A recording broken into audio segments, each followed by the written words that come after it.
Right. Yeah. So thank you very much. That's great. Yes. So I'm here to talk about Folklore of Galloway, and the way I'm going to structure this is to kind of introduce a bit of a background to the sort of the discipline of folklore, I suppose, as a way of kind of laying the groundwork for a short study of how folklore was gathered and recorded in Galloway, and then we're going to look at some examples, and which really tries to highlight I think the importance of folklore to historical research, which I guess is pertinent to your society tonight. So the first slide, please, Mike. As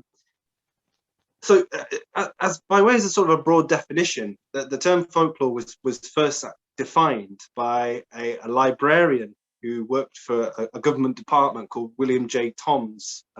He lived in London. It was in the 1840s, and he defined it as the manners, customs, observances, superstitions, ballads, proverbs, etc. of olden time.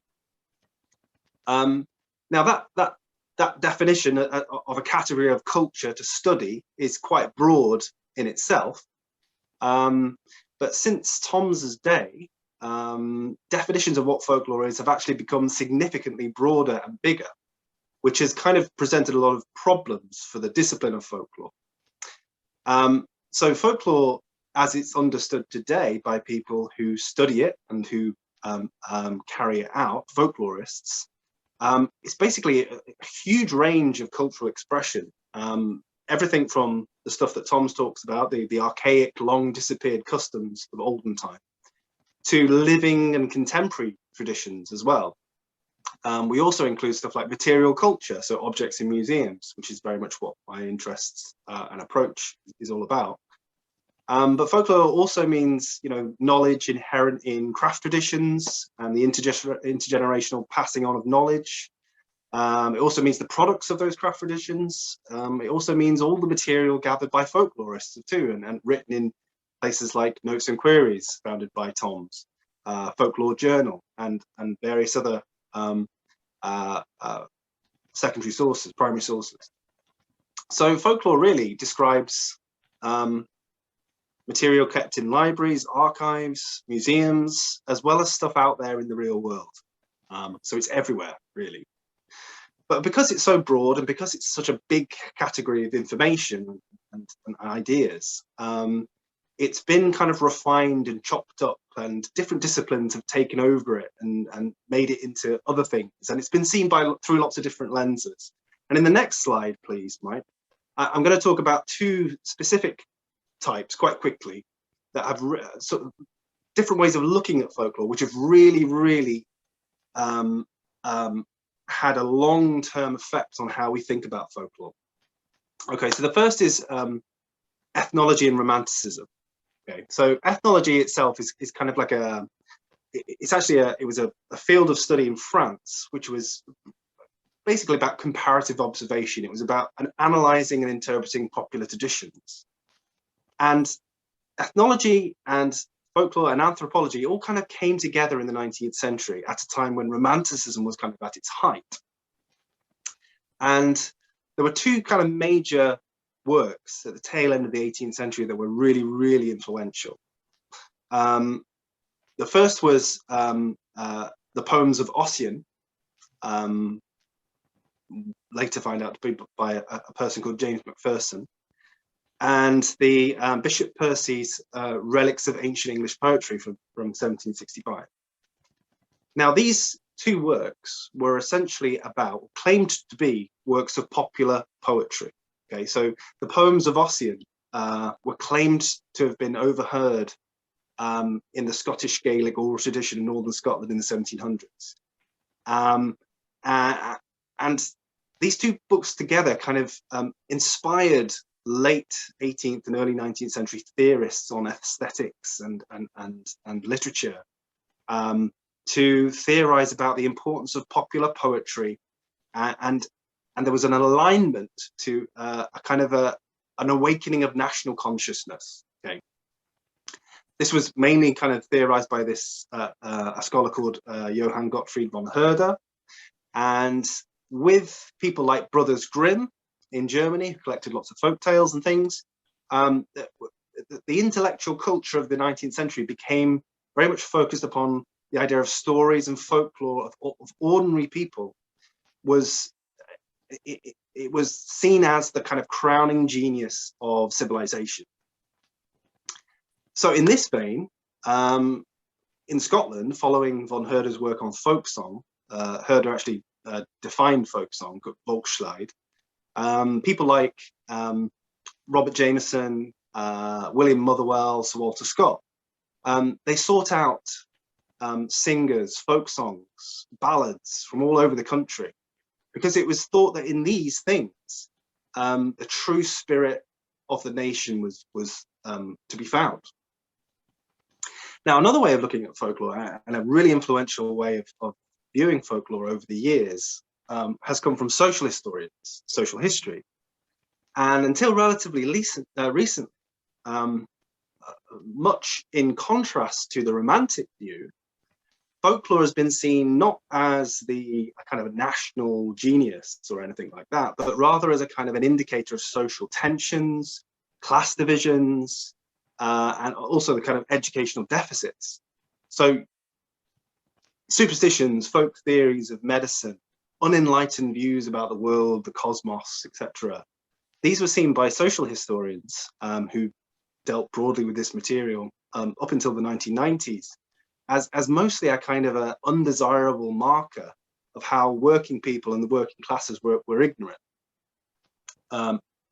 And they were being denied proper education. So it's part of a kind of a reformist zeal arcing through the decades of the 20th century. Now, I think this has led, in my view, certainly to a current situation where folklore is not really trusted in scholarly debates.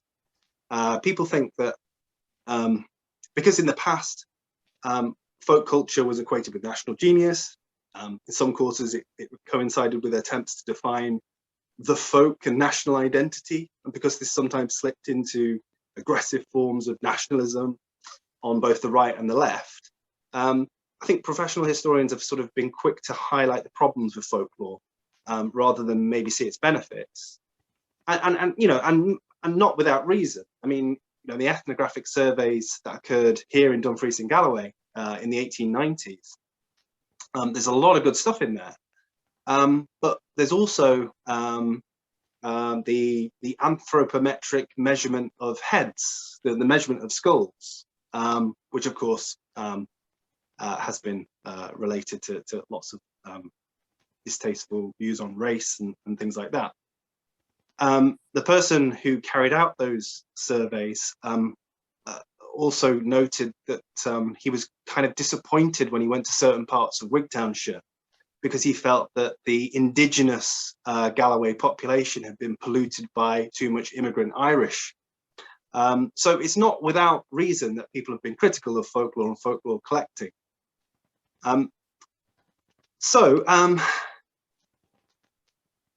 The next slide, that's a bit of a background, really, the intellectual history of and some of the and where we're at really with folklore. I want to sort of give you a bit of a breakdown on kind of the historiography of folklore, and I'm really interested in folklore as this idea of writing about place. So when you record folklore, you're also recording attitudes to place, and this was known as choreography in the past. It's kind of an archaic word now. But as I put there, if chronicle is a genre devoted to time, then choreography is the genre devoted to place. It's really interesting because it kind of grows out these ancient texts of Ptolemy and people like him. The methodology was kind of taken on by humanists in the 16th, 17th centuries. And we have Scottish scholars like Andrew Melville waxing lyrical about choreography and how important it is. And it really feeds into the major kind of antiquarian impulse of the 16th century, defined probably best by William Camden's Britannia. And I think we can also put Andrew Simpson's large description of Galloway in that category, a bit later on, of course, but he uses all the same hallmarks of this choreographical approach. So the next slide, please, Mike, it's just kind of you know, it's just a quick indication of what we're talking about here. I mean, you're probably familiar with this source backwards, really. But, you know, you begin with a description of place, its relation to major ecclesiastical centres, parish boundaries, and so on. And then the next slide, you get beautiful nuggets of information like this, recording the customs of people visiting Holywell and district. So near, well, I pronounce it Bittle. I've heard it pronounced numerous ways, Bootle, Bittle, however you want to describe it. In the parish of Bittle, there's the Rumbling Well, and that's my picture of the Rumbling Well on the side, just to the left there. It's a spring well that emerges out in an escarpment of the hill, and it was frequented by sick people on the first Sunday of May, and they actually slept overnight here in order to take the waters first thing on a Sunday morning. Not too far away from here, there's the well called a slop well, which was mainly used by country people to cure cattle. And it's, I think, one of the only recorded, certainly in my knowledge, recorded places where cattle only are thought to be cured at a particular place. Usually it's kind of both, but this was particularly used for cattle. So lots of really interesting detail in there, such as the way in which thank offerings are being left, including clothes or money. And at the slot well, they left the bands and shackles of the beasts that had been healed there. So this is the kind of information that we glean from this kind of choreographical genre. So the next slide, please, Mike. Into quickly Statistical Accounts, again, very well-known source. These were groundbreaking documents, really, that were about geography, history, agriculture, economy, as well as people and customs, done on a parish by parish basis. John Sinclair drew upon the local knowledge of people, sent out questionnaires, got 900 responses, and a lot of very, very interesting detailed information comes in to our knowledge from that. And this segues nicely into the next slide, with a very important figure in Galloway folklore, Joseph Train, key figure in what was then called Popular Antiquities in southwest Scotland. And together with Captain Denniston of Newton Stewart, they copied the kind of statistical account methodology and sent out questionnaires, this time to schoolmasters, parish clerks. And the information was destined to become like this big tome on Galloway antiquities, but for one reason or another, they didn't publish that. But a lot of that information went into Joseph Train's now very famous correspondence with his patron, Sir Walter Scott, who used his local knowledge of Galloway extensively in his novels. So, you know, Guy Mannering, based on a ballad recovered by Train from an elderly lady in Castle Douglas, for example. So the next slide is just a quick aside, really, going back to what we were talking about earlier about the kind of idea of peasant poets and this romanticism, and certainly an important figure in Galloway, the Bard of Galloway, William Nicholson, is very much part of this kind of this upturn of seeking out genius in the common man that was very fashionable in that time. So, you know, various poets that we can name, John Clare, for example, as well, and Joseph Train himself. We'll come back to Nicholson briefly a bit later on, but the next slide, we go back to Train because he's so significant, because he was a poet as well, and his primary impulse was to write poetry, like Nicholson, that celebrated local customs, local characters, people, their experiences in the Galloway landscape. And Train's collection of poetry, Strains of the Mountain Muse, is a really good example of that, published in 1814.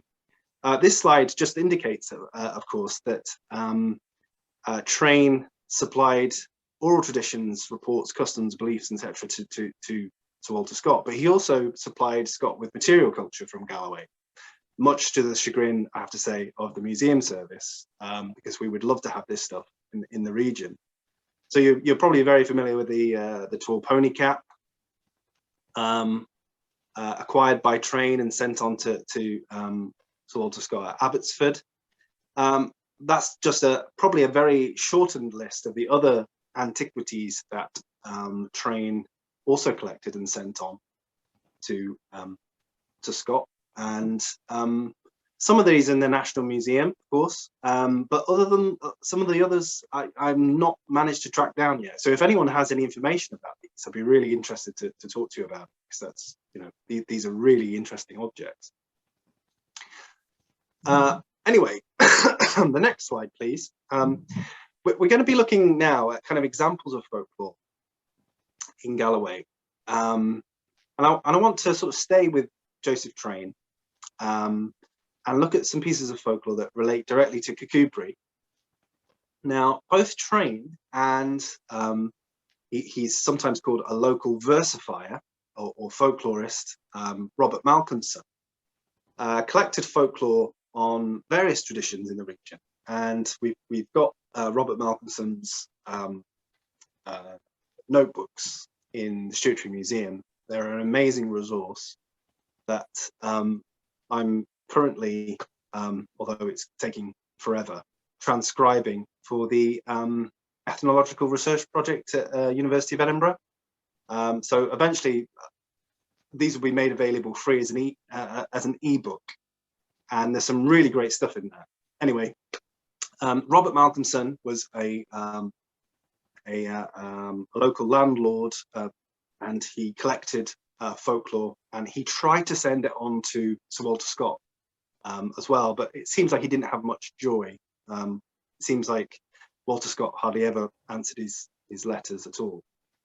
But he nevertheless collected some interesting things. And so I'm going to talk about this idea of the restless dead in Kirkcudbright, and particularly as it relates to the ceremony or ritual of wakes, which we could sort of briefly define as this kind of 8-day-long laying out of a deceased person in the home, and people are expected to sit and watch the body and protect it from influence, supernatural or other, and where food and drink is eaten. So wakes in Galloway are really interesting because, of course, they're places that are steeped in folklore and paraliturgical beliefs from the pre-Reformation period. They're also places, of course, where people tell stories and these kind of traditions come alive. So I've got sort of 4 examples of local lore. Some of it from Malcolmson, so unpublished. So this is the first time it's been put out there. So we can see how people's thinking about the dead and the wake ceremony and their beliefs have changed over time. So to begin with Joseph Train, this is an anecdote from Joseph Train and his research into his book of poetry, Strains of the Mountain Muse. He wrote a poem called The Funeral of Sir Archibald the Wicked. And I'm not going to talk about the poem, I'm going to talk about the footnotes to the poem, where Train talks about this instance that he recorded from a lady in Kirkcudbright, and I'm going to tell you about that. Okay, so sorry, if you just go back one, Mike, we'll get onto that in a minute.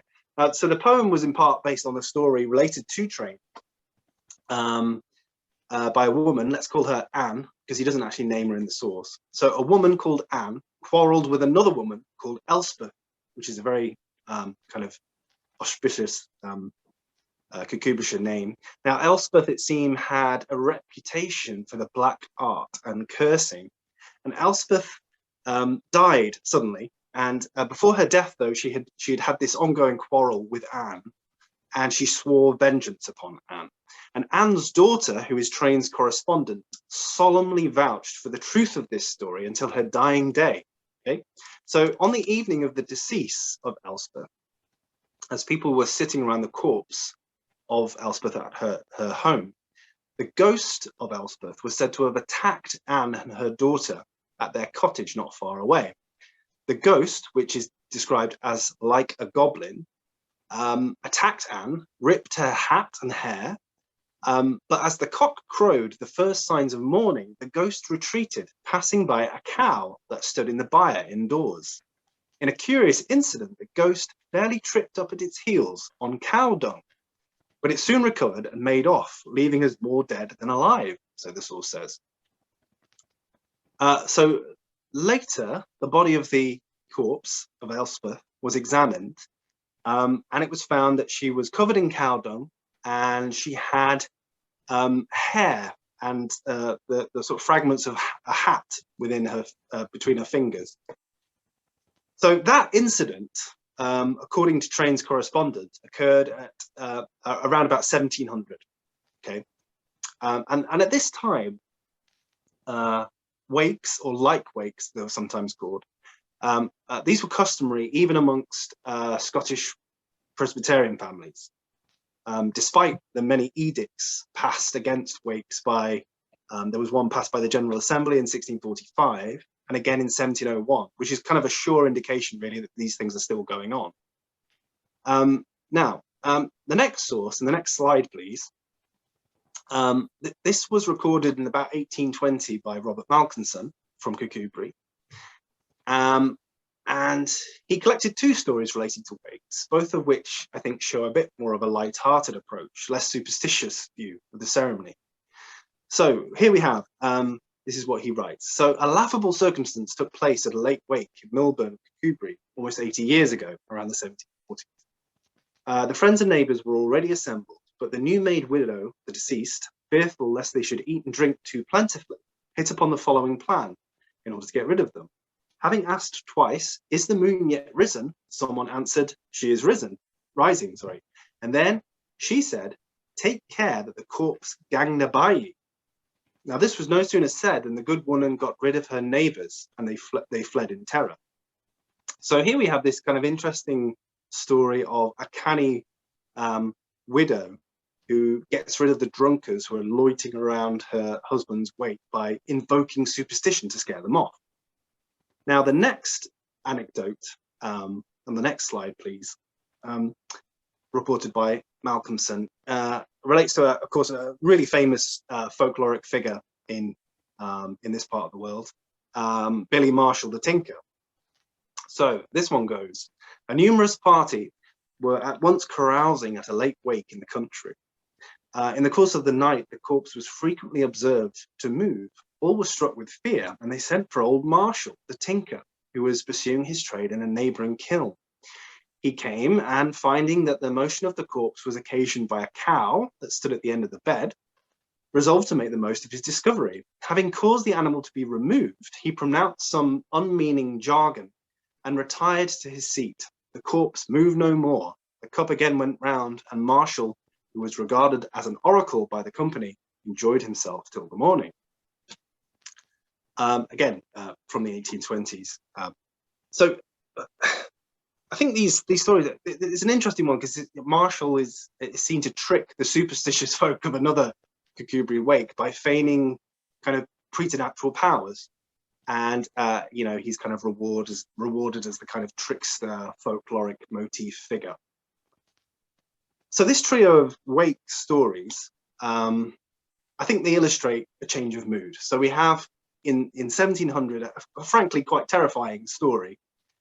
It's obviously seared into the mind of the person telling it. She believes it unquestioningly. And in Malkinson's later tales, we see a change to a sort of the wake is seen as a more kind of frivolous thing. His stories, you know, suggest that people go to them simply to sort of drink and make merry. And it's also suggested that drinking actually sort of fosters superstition by deadening people's reason. So the people at the last wake are so drunk, effectively, that they can't even tell that a cow is making the corpse move.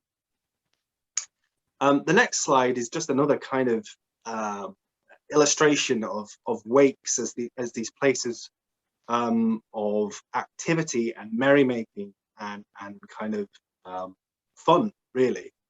And this is from McTaggart's Scalavidian Encyclopedia, a really great source for folklore from the 1820s. And he talks about this game. I guess you would call it, I guess I would call it leapfrog. So you jump over someone's back. In Galloway, it's called Loop the Bullocks. And it's so the idea really is that when you jump over someone's back, the person who you're jumping over then jumps up and propels you into the sky. And McTaggart says much claret and sprained wrists resulted as a result of this game. And he also mentions that this is a game played at wakes. So you get you get a kind of an idea of what these things were like. So I think this kind of illustrates this kind of a micro study of wakes that folklore really helps us to understand popular traditions and what people were thinking and feeling at these things. They also tell us a lot about how they changed through time, how people had just different perspectives on these traditions, as the 19th century wore on. So the next slide, we're going to talk about something that I think is really, really interesting, which is the archaeology and folklore. So artifacts removed from the ground and kept by people in Galloway, over time, essentially, they acquired layers of tradition and stories that reveal a lot about people's outlook and their perception of place. So items like these spindle wheels, I put here that they're actually 4000 BCE. I think that's, sorry, that's a mistake. I was going to put something else in there. These basically range in date from around about the Iron Age to the late medieval period. But things like this were routinely collected and used from sort of the early modern period onwards. And this is well attested across the literature as something called adder stones. And these were used as cures for mostly snake bites. So in the ethnographic survey of the 1890s, we see these stones called Bort stones at Cross Michael. In Penningham, we see them called Holt stones. And there's one famous Holt stone from that region that was called Old Nanny Mother's Trough Stain. And this was a charm handed down in that family, in that farming family, where the whole stone was submerged in water, in the water trough of the animals. And it was thought that that would provide the cattle protection from witchcraft.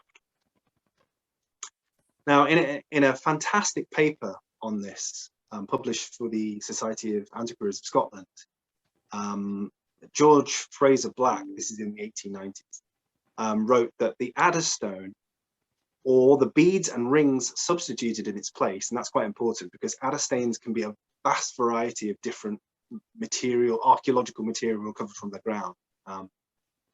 So there's not one size fits all, but essentially the adder stone was thought by superstitious people to possess many wonderful properties. It was used as a charm to ensure prosperity, to prevent malicious attacks of evil spirits. And in this case, it must be closely kept in an iron box, he says, to secure it from the fairies, who are supposed to have an utter abhorrence at iron. It's also worn as an amulet around the necks of children to cure sore eyes and other diseases. Sometimes boiled in water for specific diseases in cattle. We'll get onto more of those in a bit.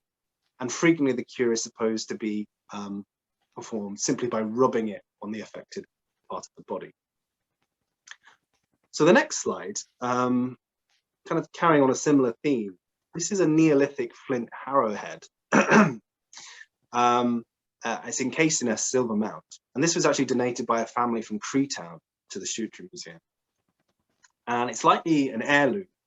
And it's also likely to be a charm used to cure cattle from various supernatural illnesses.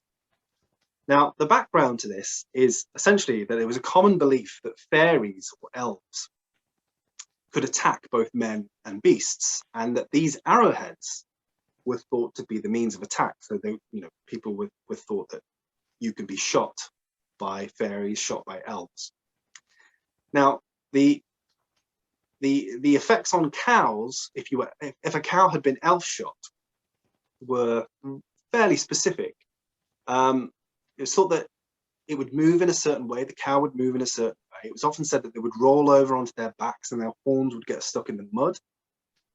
Some farmers believed that elf-shot cattle had no external injuries but suffered internal ones, such as a hole in the heart. And it was assumed caused by an elven arrow. Now, these, of course, arrows were found by people, by farmers, by people working the landscape. And these became the things that they associated with this attack. They're sometimes called elf shot, elf stones, elf bolts, fairy darts. And what's interesting about these things is that they were used by cunning folk, or wise men and women, who were respected and feared members of their communities, people with supernatural knowledge, to aid and cure the afflicted animal. So in the next slide, please, Mike. Again, we've got an example from the ethnographic survey. So 315 says, if a cow began to tremble, it was believed she had been struck with fairy shot, that's a typo. A wise woman was sent for and she carefully groped over the animal's body for the hole made by the shot. The cure was a quantity of soot, salt and butter made up into 3 balls and put down the animal's throat. And another example relating to the object we have here is the anecdote that a man's cow became ill, fell down, and a skeely woman was sent for. She came and rubbed the animal all over with elf shot. The animal jumped up as if nothing had been the matter. So these are indications, really. Objects like these, I think, and evidence like this gives us a sense of what people in Galloway believed about their environment. These examples are from Corsock, by the way.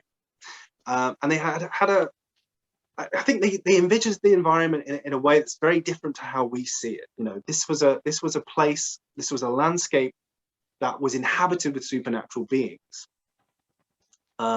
This was a landscape where the people's actions, farmers and drovers and people like that, their actions had an impact upon a balance that had been struck between the prosaic world and the inhabitants of the other world, the underworld, people who are occasionally benign and occasionally very aggressive. And the next slide gives us a sense of the kind of aggression that we're talking about. So we talk about fairies and we're not exactly sure what we mean by that. There are some theories that say that people, when talking about fairies and a fairy faith, they're talking about, if you like, kind of a theological idea that these are old gods, pagan gods, or some sort of supernatural being that has been demoted and have their power has decreased as a result of Christianization. Others, such as James I and VI, saw them as demonic entities who offered services to human beings in return for labor, control of their souls. And it's in this sense that, you know, we get a sense of the kind of overlap of witchcraft and the fairies, the world of the fae. Some other people see fairies as a kind of a folk memory of a defeated race, usurped from their territory by superior peoples with iron. So this idea that, you know, Stone Age peoples have been defeated and possibly that's why fairies don't like iron. You know, all these kind of theories have been circulating in anthropology and the literature associated with this. So it's really, really interesting to think about. But this link between witchcraft and sort of insidious fairy lore. So we have an object here. This is a piece of iron, in fact. It's called a witch stone, but it's actually a holed piece of iron. And this was taken from a barn near Anworth Old Kirk. We think it came into the museum around about 1900. So this essentially would have been hung in a byre to protect cows and horses and things like that from being hag-ridden, which is essentially a way of saying that sometimes people would come into their barns in the morning, and their cattle would be steaming and twitching and sweating, and that was thought to be an indication that they had been hag-ridden. And you know, these objects are relatively common. So the next slide, this is a photo from a fantastic piece of work by Professor Hugh Cheap, who's Professor of Celtic Studies at the University of Highlands and Islands. And he's done an extensive kind of breakdown of magical, medical, and folkloric material culture in Scottish museums. So it's really worth having a look at that. I've got copies of that as a PDF, so I can circulate that. But this is a mare stone, so hung on the end of a bed or in the stable to ward off nightmares and to prevent animals being hag-ridden. So the next slide, please, Mike. So we've been looking sort of briefly at sort of different forms of different artifacts taken out of the ground, which have kind of been inculcated into folk theories of protection and folk medicine. Folk medicine and as a term is usually used as a kind of pejorative term, but these ideas are not restricted to so-called country people or people without much education. And this is a really good example of elite magic, I suppose, elite materia medica being used for essentially magical healing. And this is in the Shootry Museum, and it's known as Cowan's Stone. It's a toadstone, and it's called a toadstone because ancient writers believed that this healing stone could only be recovered via a complex ritual from the head of a toad. The toad was seen as a kind of noxious, poisonous animal, and it produced, by means of kind of a sympathetic magical process, this healing stone, which could be used to cure all manner of diseases associated with toads, snakes, and other things. So elite writers, this is the important point really, elite writers as late as the 17th century attested to the power of this object. And they wrote long tracts about how best to extract the stone. And these are kind of fantastical things. We have an English cleric called Edward Topsell writing in the 1650s that the best way to get a toadstone is to put a toad on a red cloth and leave it there for 40 days and then collect it when the moon wanes. Other people's have similar incredible processes. Thomas Lupton wrote in 1627 that the best way to extract the stone is to place the toad in an earthenware pot and then bury that in an ant's nest. And then ants would kill and then eat the toad and leave the stone behind. One of the most important kind of proto-scientific thinkers of his day, Albertus Magnus, recommended swallowing these stones to cleanse the bowels of all filth and excrements, and the stone would be retrieved afterwards. So yeah. And anyway, and you know, these were, as I said, these were considered a cure for all sorts of things, bites from rats, spiders, insects. And of course, this was kept by a wealthy person, this John Cowan of Stirling, a merchant who was very well traveled, very wealthy. Of course, toads don't, of course, produce healing stones in their heads, and toadstones are actually fossilized teeth of an extinct type of fish common in the Jurassic Cretaceous period. So by the sort of 19th century, these stones were sort of disassociated from medical use. And in fact, country people were no longer using elf shot or bought stones to heal and protect human beings. This was left to the local doctor and to God, of course, but these charms were commonly deployed to heal and protect cattle. So there's a kind of transfer of these superstitions from people to animals.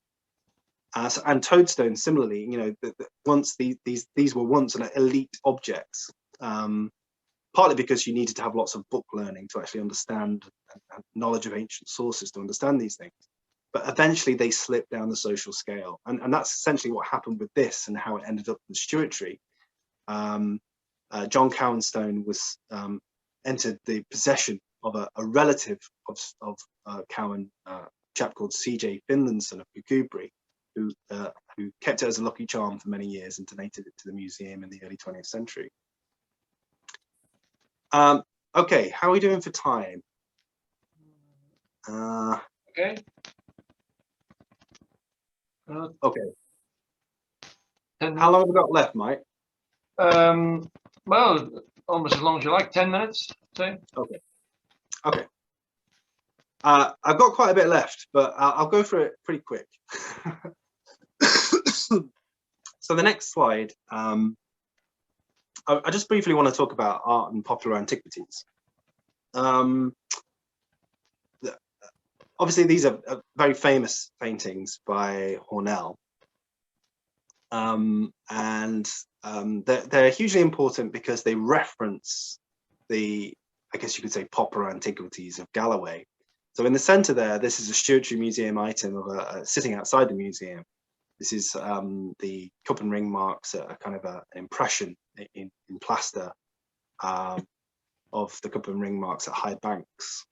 And there's a great story of Hornell whilst up at High Banks clearing all these pieces of rock art, and he goes into a local cotter's cottage and he picks up a blue faience bead, which is, again, an archaeological artifact, has been recovered by this man. It's sitting on his mantelpiece, and Hornell picks it up and he has this kind of vision of druids and the kind of the mystical Celtic spirit of Scotland.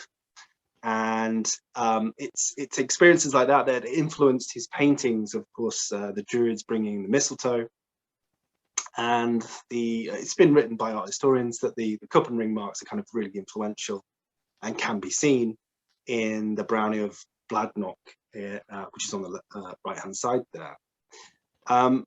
The next slide again carries on this theme really of kind of representation in a kind of post-romantic mode of Galloway antiquities and folklore. So for me, John Copland, I know you've had a talk about John Copland in the last couple of years or so. I'm really, really interested in John Copland as a kind of recorder of Galloway folklore and superstitions, and how he kind of how he represents them and how he kind of romanticizes them. Really interesting, and it's fascinating to learn that Dumfries and Galloway, as a kind of culture and museums art service, has acquired material by John Copland that's currently in the Hewitt Library. I'm really, really interested in bringing some of that over, if possible, to the Stewartry, to have a real sort of retrospective of Copland's work, because I think he's really, really important as a recorder of local customs. And we've got some examples here. I'm not going to go into all of these, but we can talk about them later in questions if you like. So the next slide, we'll move on to, oh yeah, this is again the Brownie of Bladnoch. Essentially the idea, William Nicholson wrote this fantastic poem relating to Achan Drum, which is generally thought to be the Brownie of Bladnoch, this supernatural being who might be some form of ghost, who might be some sort of pre-Reformation purgatorial figure, might be some sort of variant on the sort of boggart of English folklore. But essentially, in the next slide, we have this really interesting crossover of history and folklore with this wonderful chalice, communion cup, I should say, belonging to the famous Macmillan of Balmaggy, a Covenanter. And this was so Achan Drum was a brownie of the other world, essentially maybe an old god, and he worked for free for communities who could bear his presence. But a bit like the kind of the elves in sort of the Tale of Gloucester, you know, once you pay them, they disappear.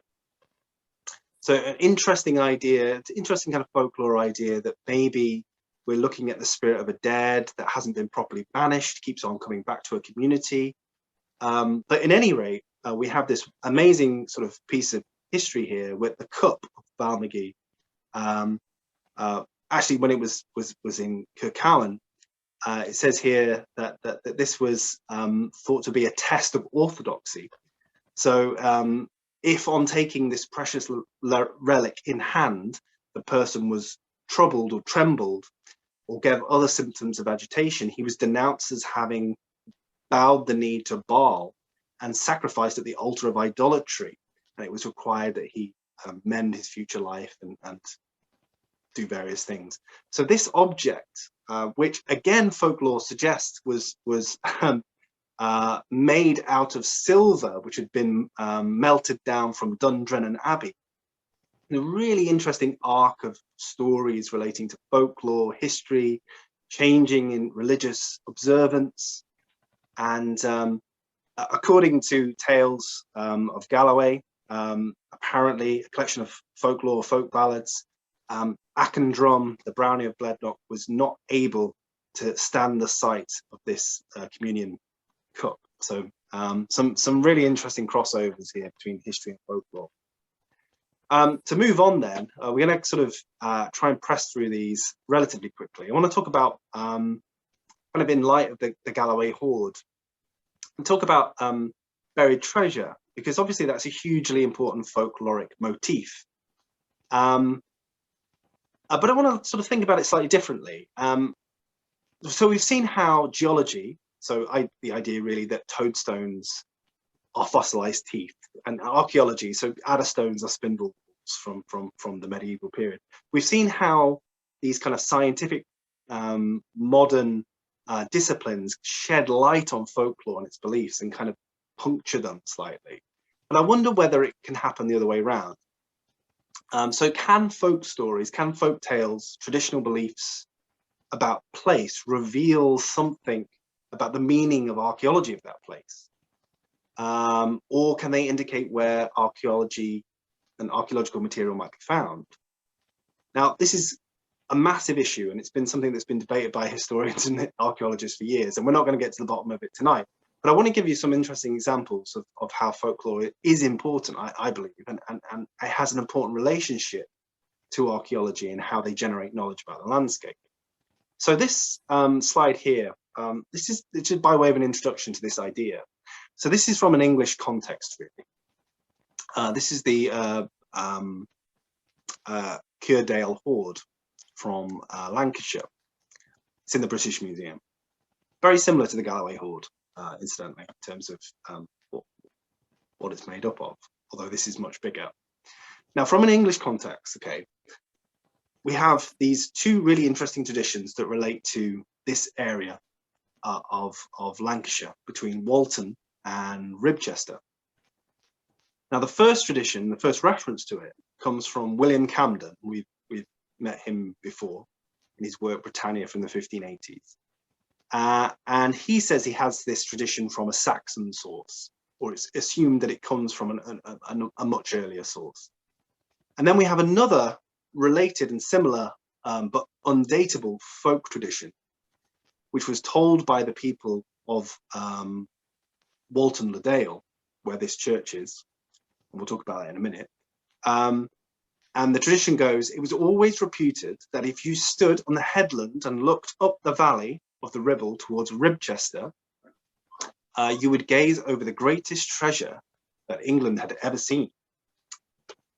So this somewhat vague tradition was given a really kind of strong folkloric, perhaps historical root, when in around 1560, and this is what this woodcut relates to, the Elizabethan astrologer, Dr. John Dee, who was then a clergyman in Manchester, attempted to raise the spirit of a dead man who had died before giving the whereabouts of a considerable amount of money. Okay, so we have this idea that magical and occult processes can help people find treasure. This is a really kind of a common aspect. We talked about cunning folk earlier. Cunning folk were widespread.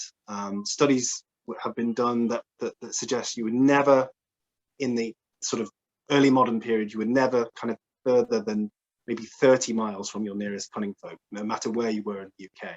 They were very common people who offered a range of services, and including searching for lost goods. And they did so by invoking spirits.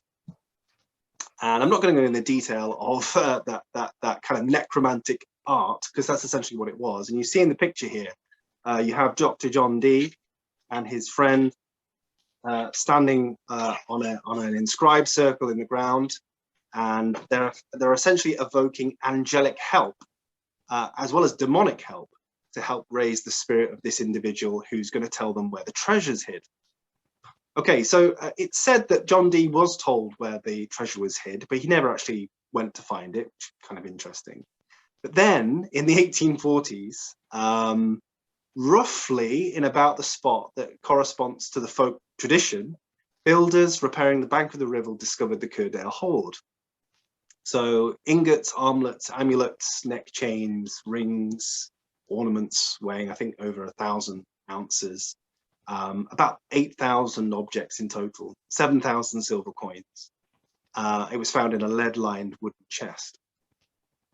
It's also estimated that a lot of this went missing in the first couple of days. And so possibly the Curedale hoard as it exists in the British Museum is only 3/4 possibly of what it was.